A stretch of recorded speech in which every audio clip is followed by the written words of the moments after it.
우리는 지난 주간 추수감사절을 맞이해서 예배도 은혜 가운데 잘 드리고 또 한 주간 지내시면서 흩어졌던 가족들 만나는 기쁨이 많이 있었을 것입니다. 그런데 지난 주간에 미조리주 퍼컨스시에서는 많은 혼란이 있었죠. 퍼거슨시에서 예전에 있었던 8월에 있었던 일로 인해서 큰 소요가 일어났습니다.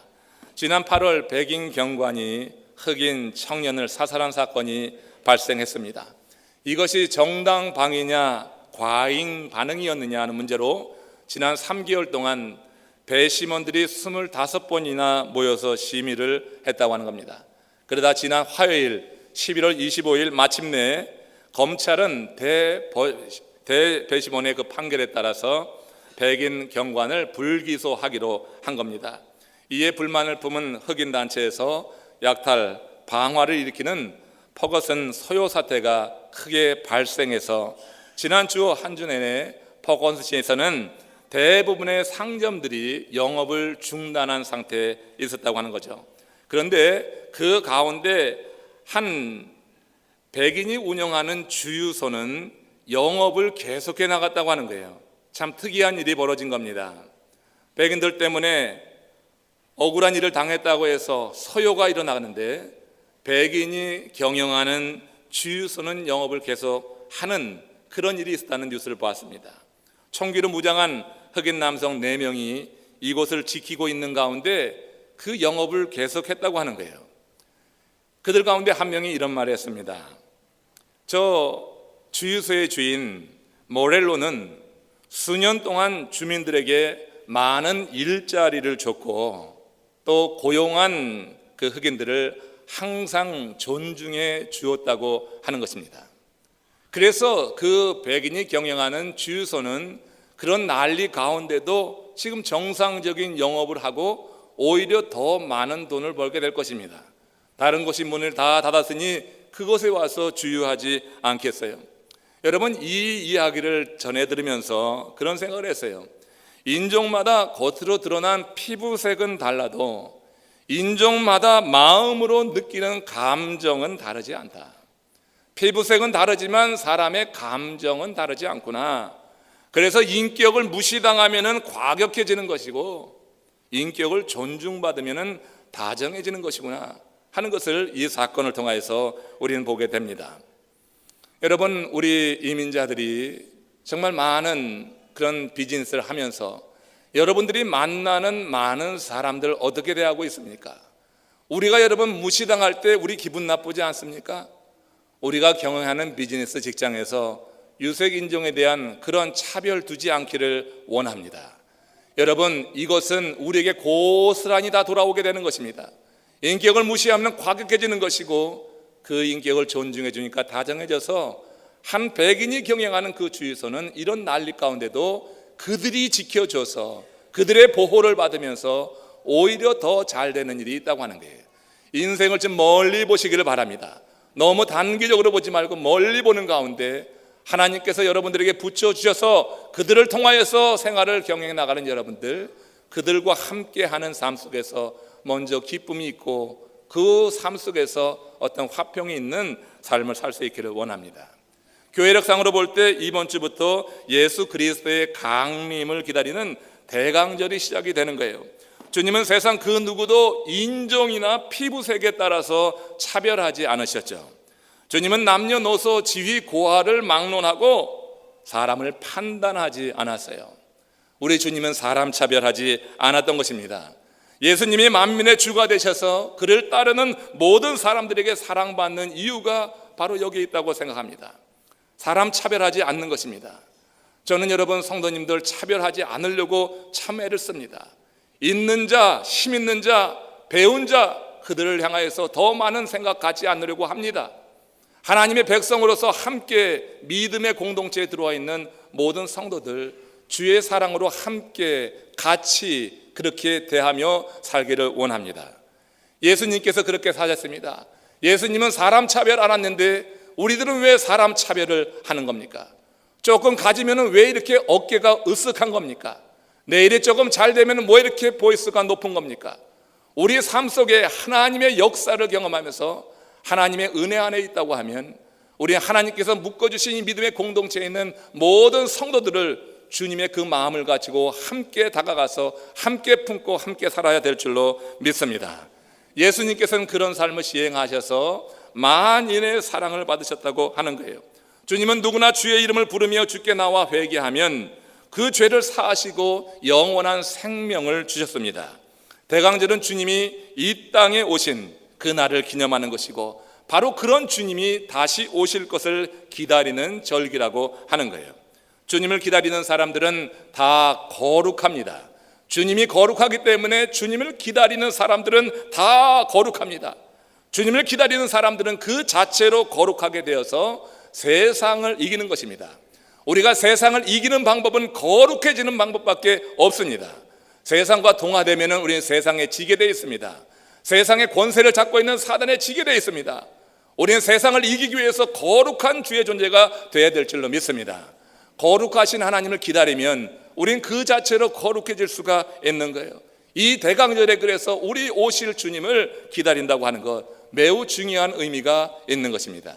세상을 이기는 하나님의 사람들 되시기를 주의 이름으로 축원합니다. 이 악한 사단은 우리가 예수 그리스도를 기다리는 것을 그래서 방해하는 것입니다. 여러분, 성탄절 인사가 언제부터 메리 크리스마스에서 해피 할로데이로 바뀌고 있느냐 말이에요. 제가 이때만 되면 열이 오르는 게 뭐냐면 왜 메리 크리스마스가 사라진 거냐 말이에요. 이 사회에서 왜 해피 할로데이가 그렇게 여러분 판을 치고 있습니까? 이거 여러분 우리가 그냥 지나갈 일이 아니라고 하는 것입니다. 성탄절에서 예수 그리스도를 빼려고 하는 사단의 전략에 말려들어서는 안 됩니다.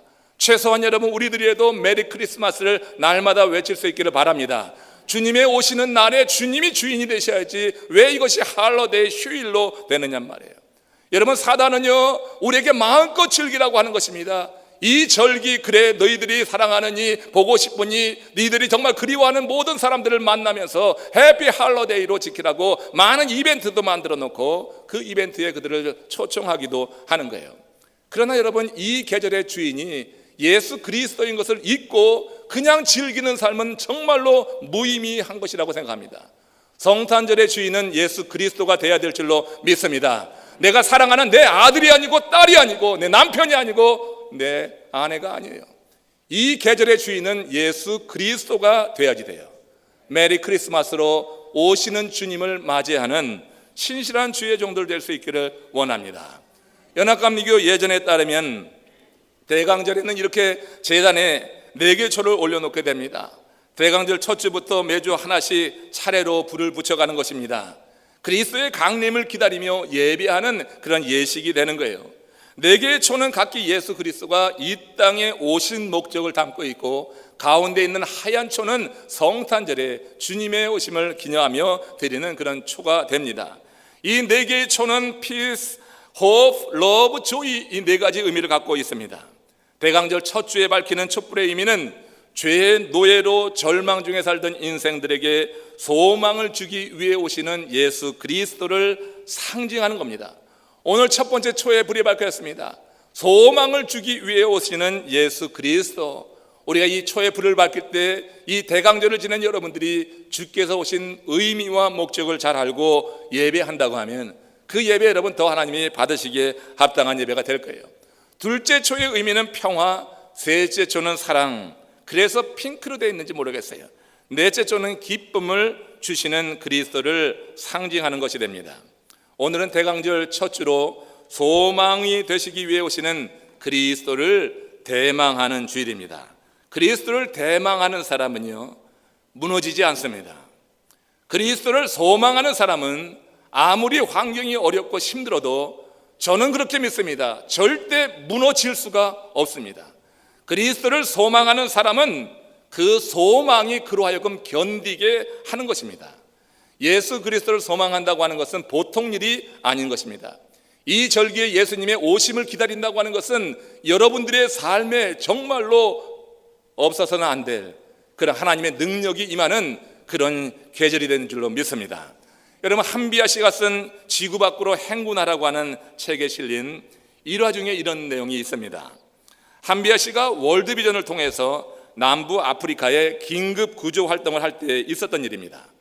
한 번은 한정된 구조 자금 때문에 어떤 한 마을에는 씨를 배분했는데 바로 붙어있는 옆 마을에 씨를 배분하지 못했던 일이 있었던 것입니다.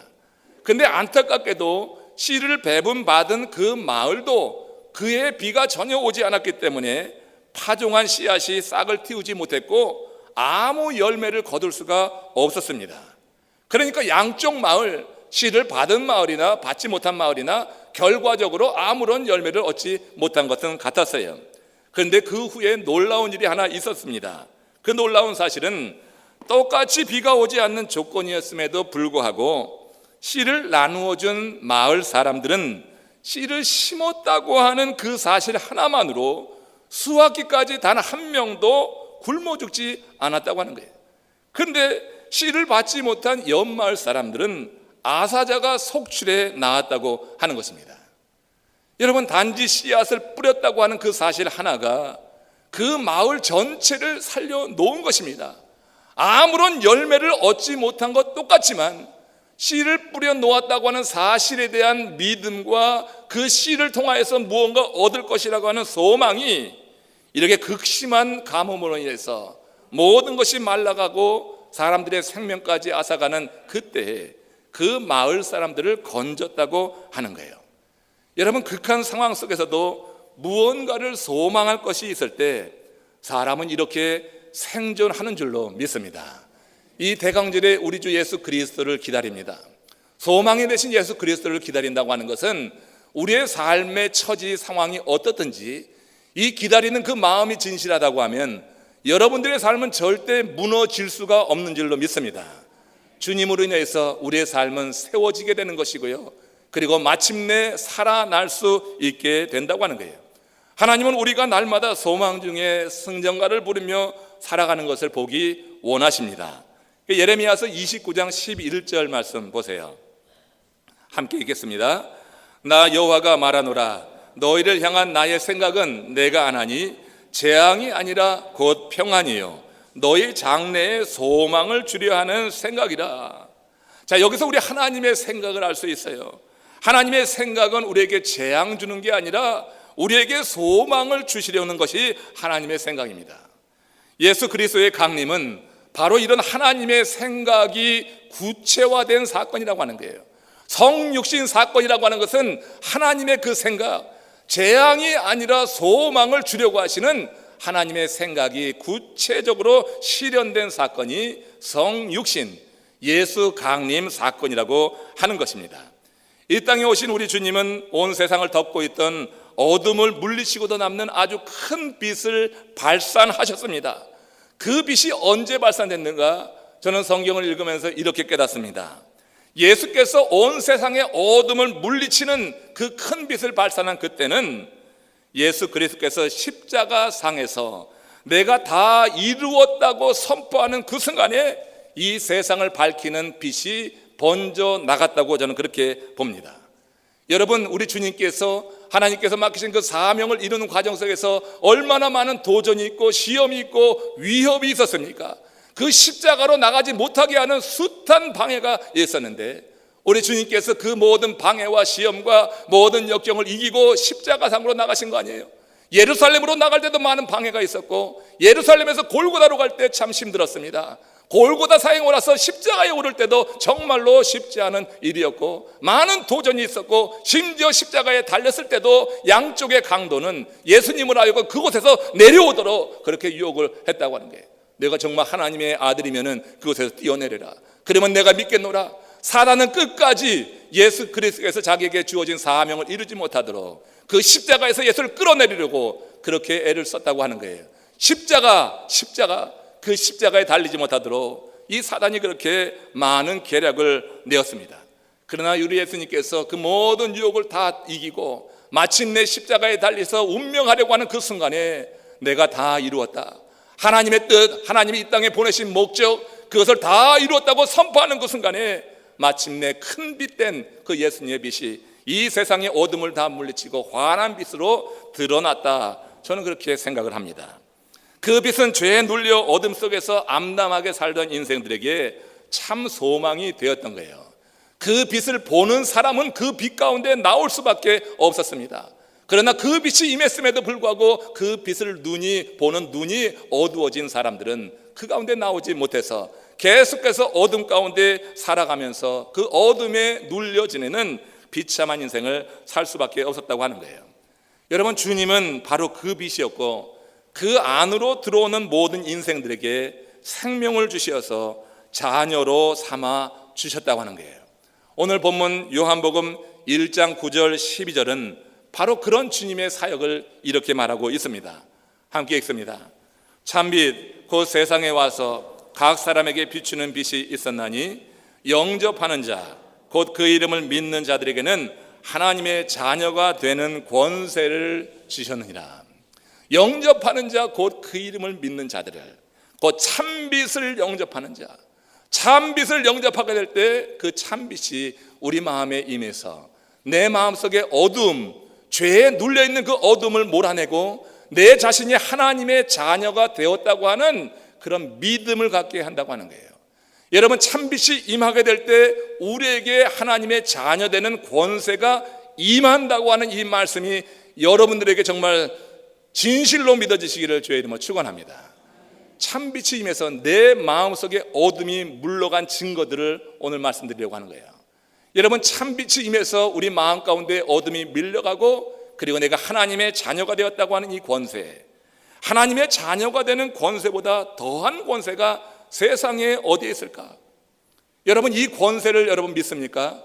하나님의 자녀가 된 권세를 누리시기를 축원합니다. 이 권세를 누리지 못하는 사람들이 빌빌거리는 거예요. 사실 찔찔거리는 거예요. 믿으면서도 기쁨이 없는 것이고 그냥 밀려가는 거예요. 여러분, 이 권세가 여러분들에게 오늘 확실하게 누려지시기를 축원합니다. 하나님의 자녀가 되는 권세, 이 권세보다 더한 권세가 세상에 어디가 있겠어요? 여러분, 세상적으로 조금 든든한 배경만 가져도 그 사람이 자신감을 갖습니다. 어깨가 딱 펴집니다. 조금 여러분 세상적인 배경만 든든해도, 내가 쌓은 부만이 있어도 벌써 말하는 게 틀립니다. 내 지위가 있어도 각이 섭니다. 엣지 있는 사람이에요. 뭉그러진 인생이 아니라 뭘 해도 엣지 있는, 그야말로 각이 섭니다. 어깨가 펴고 내 다리에 힘이 들어가고 말도 뚜렷하고 힘 있고 이런 삶을 삽니다. 그런데 여러분, 이 세상적인 배경 없는 사람들은 지금 왜 이렇게 기가 죽는지 모르겠어요. 그러나 여러분, 하나님의 자녀가 되는 권세가 있다고 하면 세상적인 배경과 비교가 안 되는 그와 같은 담대함과 당당함이 주의 은혜로 여러분들에게 누려져야 될 줄로 믿습니다. 내가 하나님이 내 삶의 배경이라고 하면은 여러분 지금처럼 살아서는 안 됩니다. 하나님이 여러분들의 삶의 진짜 배경이 되냔 말이에요. 내가 하나님의 자녀가 된 권세를 지금 누리고 있냔 말이에요. 근데 왜 내 삶은 왜 이렇게 맨날 마음의 어둠이 가득 찬 그런 상태에 머물고 있느냔 말이에요. 하나님의 자녀가 되었다 함은, 정말 내가 하나님의 자녀가 되었다고 하는 것은 그 빛이 내 심령에 임했다고 하는 거예요. 내 심령의 어둠을 몰아냈다고 하는 거예요.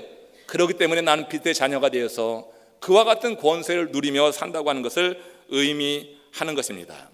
온 우주를 지으시고 관할하시고 없는 것에서 모든 것을 있게 하시고 죽은 자를 능히 살리실 수 있는 전능한 하나님을 백으로 삼고 있다고 하는 것은 참 든든한 일이 아닐 수가 없어요. 우리 가운데 저는 여러분 이런 믿음이 없어서 힘든 분들이 계시다고 하는 것을 압니다. 교회 안에 있는 모든 성도들이 다 알곡은 아니니까, 다 양은 아니니까, 그렇기 때문에 아직까지도 이제 돌이켜야 될 많은 분들이 계십니다. 여러분들이 이런 믿음을 가졌으면 그야말로 다른 그 무엇보다 이 연말에 하나님께 진심으로 감사하시길 바랍니다. 다른 거 없어도 괜찮습니다. 하나님의 자녀가 되는 권세가 있으면 다른 것 때문에 눌려 지내지 않습니다. 하나님의 자녀가 되는 권세가 내 어깨를 펴는 것입니다. 사람이 어디 가서 주눅들지 않습니다. 그런 권세를 가지고 주어진 삶을 능력 있게 사명을 이루면서 살아간다고 하는 거예요. 이런 권세를 누리는 사람에게 볼 수 있는 뚜렷한 변화가 하나 있는데 로마서 13장 12절 14절 말씀입니다. 같이 읽습니다. 그러므로 우리가 어둠의 일을 벗고 빛의 갑옷을 입자. 오직 주 예수 그리스도로 옷 입고 정욕을 위하여 육신의 일을 도모하지 말라. 여러분, 이 권세를 가진 사람들이 입는 옷이 뭐예요? 이 권세를 가진 사람들이 입는 옷은 빛의 갑옷이요, 그것은 그리스도의 옷이라고 말했습니다. 그리스도로 옷 입고 살아간다고 하는 거예요. 하나님의 자녀가 되는 권세를 가진 사람들이 그리스도로 옷 입고 살아가는 거예요. 내가 지금 무슨 옷을 입고 있느냐에 따라서 내 행동 방식은 틀려집니다. 다른 사람들이 내게 기대하는 것도 다릅니다. 내가 지금 무슨 옷을 입고 있느냐에 따라서 그 사람의 말이 달라지게 됩니다. 집에서 여러분 편안하게 파자마 입고 있을 때 그 사람의 행동은 여러분 어떻게 해요? 릴렉스, 편하게, 그렇게 여러분 힘을 빼드리고 있게 되지 않겠어요? 그러나 여러분, 법관이 법옷을 입고 재판장에 있으면 어떻게 됩니까? 재판장에 딱 서면 벌써 각이 들어가는 거예요. 그 자체로 후광이 비춰지는 거예요. 그 옷이 주는 힘이 있다고 하는 거예요. 법관이 법옷을 입고 재판정에 있을 때는 그에 걸맞는 행동을 하는데, 근데 고국에 보니까 그 법관이 법옷을 벗어버리고 사복 입고 세상에 나가더니 이상한 짓을 하고 있더라고요. 이상한 짓을 하고 있는 거 여러분 봤잖아요. 성희롱을 하는 그런 사람으로 변하더라고요. 법복을 입었을 때 그런 일을 했겠어요? 아니에요. 그가 법복을 입었을 때는 그 법의 준엄함에 따라서 바른 판단을 하고 그 법에 따라서 아마 행했을 거예요. 그러나 법복 벗어버리고 나니까 세상 사람들과 별 다름이 없는 거예요. 오히려 세상 사람들 지탄받을 그 일을 행하면서, 그래서 여러분 법관들을 수치롭게 만드는 그 일을 여러분 고국에서 한 법관이 행한 것을 우리가 보게 됩니다. 내가 지금 무슨 옷을 입고 있느냐 중요합니다. 여러분 지금 입고 있는 옷이 어떤 옷입니까? 그리스도로 옷 입고 있습니까? 여전히 세상 옷을 입고 있습니까? 엔지니어의 옷을 입고 있습니까? 의사 가운을 입고 있습니까? 여러분 작업복을 입고 있습니까? 예배드리는 여러분들이 입고 있는 옷이 과연 어떤 옷입니까? 여러분들이 입는 그 옷이 그리스도로 옷 입은 빛의 갑옷 되시기를 주의 이름으로 축원합니다. 그러면 달라져야 됩니다. 여기서 뭐라고 말씀했습니까? 빛의 갑옷을 입고 육신의 일을 도모하지 말라 했습니다.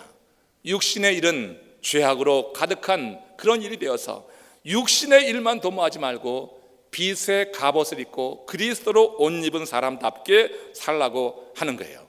죄는 악합니다. 더럽습니다.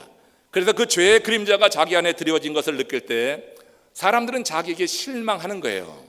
누가 뭐라 하지 않아도 스스로 정죄하기 때문입니다. 남은 다 부러워하는 조건을 가지고 있는 사람조차도 자기에게 실망하는 것은 그 속에 죄의 그림자가 드리워져 있기 때문이에요. 세상적으로 성공한 것 같은데 자신의 삶에 실망하는 사람들이 의외로 많이 있습니다. 자신 안에 죄의 문제가 해결되지 않으면 세상에 제 아무리 위대한 일을 이루었다 해도 종국에 가서는 자기에게 실망하게 돼 있는 거예요. 지금 현재는 내가 쌓아놓은 부가 나를 지켜줄 것 같지요. 내가 지금 이루어 놓은 지위가 나를 지켜줄 것 같죠. 그러나 여러분, 종국에는 그런 거 다 내려놓을 때가 오는 것입니다. 그 종국에 가서 자신의 적나라한 모습을 보면서 실망하는 거예요. 여러분, 우리가 믿음 생활하는 것, 이 성화의 과정에 있는 것 무엇입니까?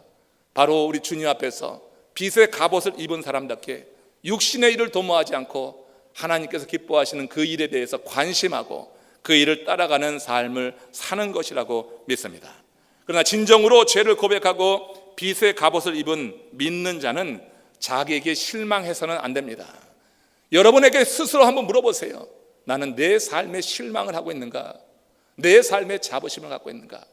빛의 갑옷을 입었으면, 죄의 사함을 받고 그리스도로 옷 입었으면 내 자신에 대해서 그래도 최소한 실망하지 않았으면 좋겠어요.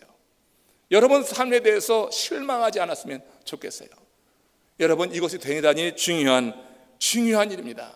내 삶에 대해서 실망하지 않는 것, 내 삶이 그만큼 행복해질 수 있는 거예요. 자기의 삶에 대해서 실망할 때 그 삶이 얼마나 비참합니까? 누가 뭐라 하지 않아도 스스로 그 삶을 비참하게 여기게 되는 거예요. 우리가 그리스도로 옷 입게 될 때 더 이상 어둠이 나를 지배하지 못하기 때문에 그리스도로 옷 입은 사람은 자기에 대해서 실망하지 않는 거예요. 내 삶은 좀 빈궁할 수 있죠. 내가 병들 수는 있죠.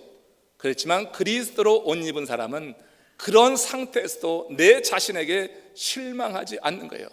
내가 하나님의 자녀가 되었다고 하는 그 권세를 누리기 때문에 실망하지 않는다고 하는 겁니다. 주께서 오시는 이 대강절 첫 주, 소망의 주로 오시는 거예요. 죄에 눌려서 소망을 잃고 살아가는 많은 무심령들에게 주님께서 소망을 주기 위해서 이 땅에 오시는 이 계절에 여러분들 마음 가운데 주님이 온전히 십자가의 사건이 온전히 믿어져서 그리스도로 옷 입고 살아가는 하나님의 자녀된 권세를 누리는 하나님의 사람들 다 되기를 축원합니다. 바울은 로마서에서 그리스도로 옷 입은 자의 상태를 이렇게 설명을 했습니다. 로마서 8장 1절 2절입니다. 그리스도로 옷 입은 사람들은 어떠냐 그러냐, 이제 모습을 보는 거예요. 시작. 그러므로 이제 그리스도 예수 안에 있는 자에게는 결코 정죄함이 없나니 이는 그리스도 예수 안에 있는 생명의 성령의 법이 죄와 사망의 법에서 너를 해방하였습니다. 여러분, 인간의 일생은요, 죄를 지어가면서 사망을 앞에 두고 두려워하는 공포의 연속이다. 누가 그래 얘기했어요? 이건 세상 사람들 이야기입니다. 세상 사람들, 그리스도로 옷 입지 않은 사람들은 일생을 죄를 앞에 두고 그 사망을 앞에 두고 그리고 두려워하는 삶의 연속이라고 하는 거예요. 죄의 고민과 사망의 공포, 이 둘은 사람이 무덤에 갈 때까지 동행하는 거예요.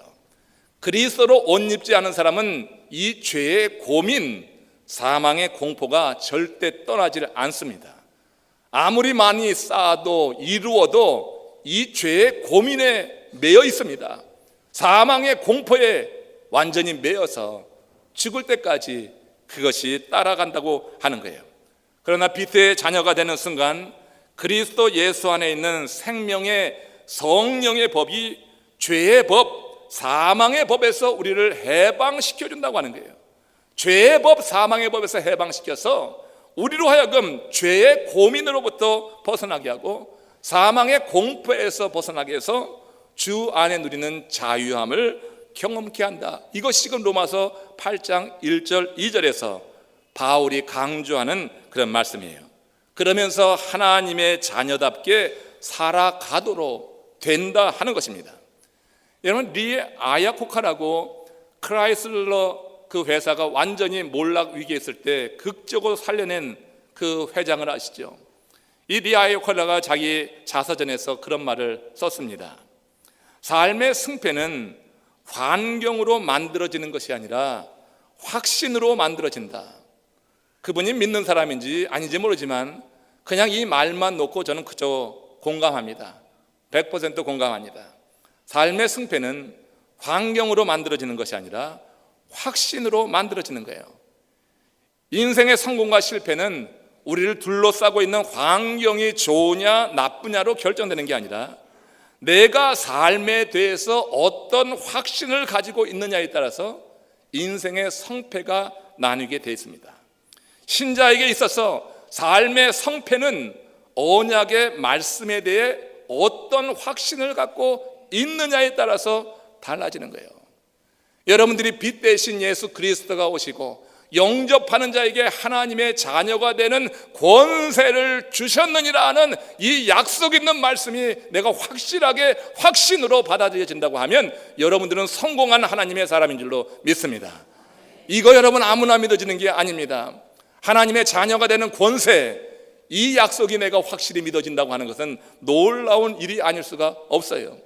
인생의 성패는 절대 환경으로 결정되는 것이 아니라 확신으로 결정되는 것입니다. 그 신자에게 중요한 것은 삶의 처지가 아니라 신앙적인 의지라고 하는 거예요. 믿음이 동기가 된 그 의지가 우리의 삶을 갈라놓게 되는 거예요. 우리에게 중요한 것, 내 삶의 처지, 지금 형편이 아니라 내 신앙의 의지라고 하는 이 부분, 우리가 주께서 약속하신 이 말씀이 온전히 믿어지고 고백이 되어져서 그래서 이 확신을 가지고 인생의 어둠이 밀려오지만 그 가운데서도 빛의 자녀로 살고자 하는 그런 선택을 하며 나간다고 하면 하나님께서 그 삶을 축복하시는 것은 영원한 삶에서뿐만 아니라 이 땅에서부터 그 삶을 하나님이 붙잡고 축복하신다고 믿습니다. 지난 주간에 CNN에서 두 여성의 그 삶을 비교한 그런 내용이 이제 방영됐습니다.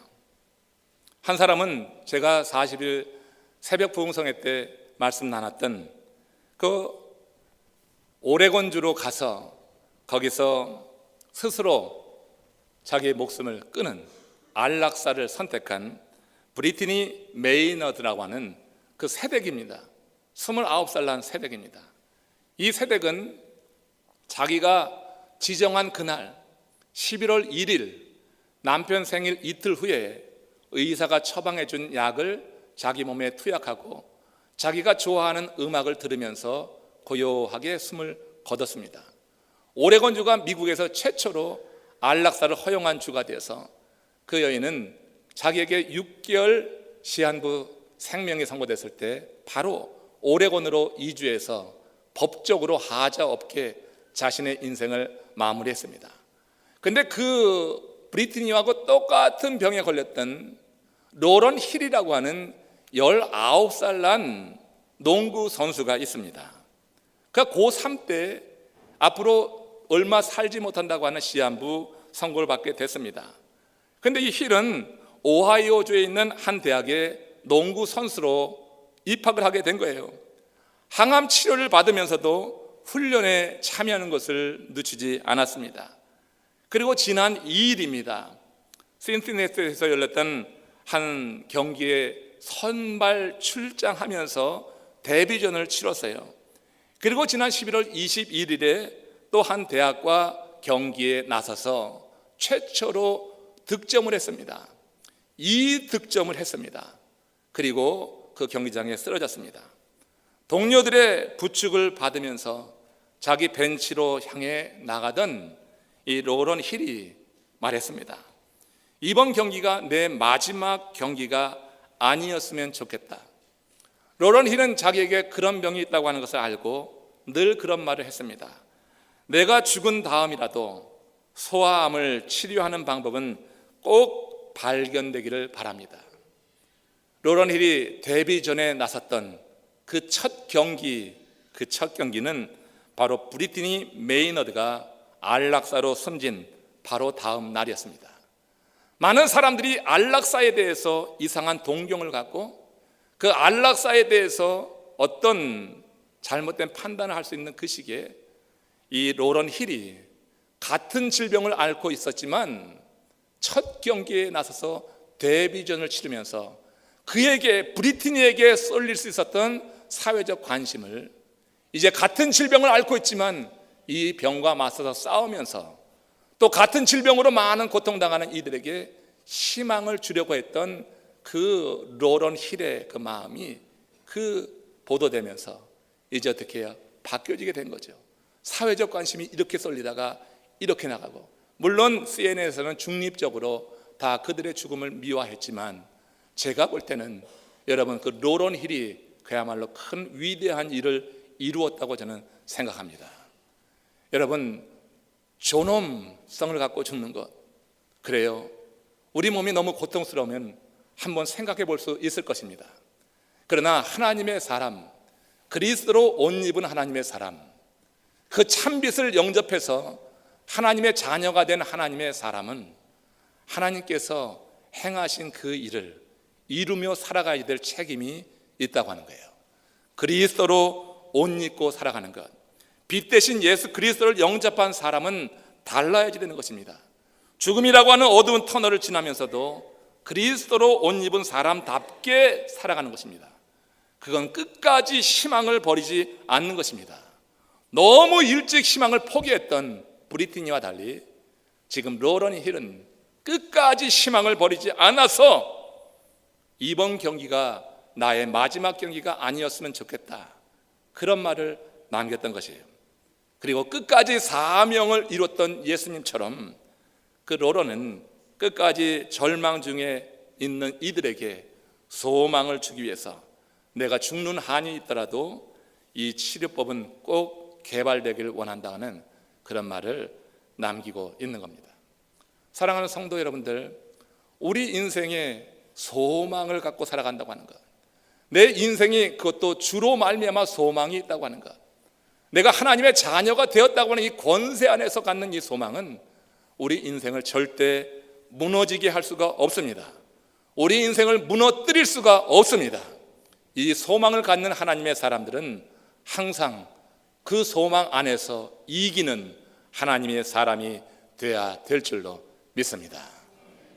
주님께서 오시는 이 대강절, 우리에게 소망을 주시기 위해서 오시는 이 대강절에 여러분들이 주께서 주시는 메시지로 담아서 이 자리에 있는 여러분 모두가 다 그리스도로 옷 입는 가운데 죄와 사망의 법에서 해방되어서 생명의 법, 주께서 우리에게 비춰주시는 그 빛 가운데 있는 이런 복된 삶으로 여러분 다 삶을 누리시기를 주님의 이름으로 축원합니다.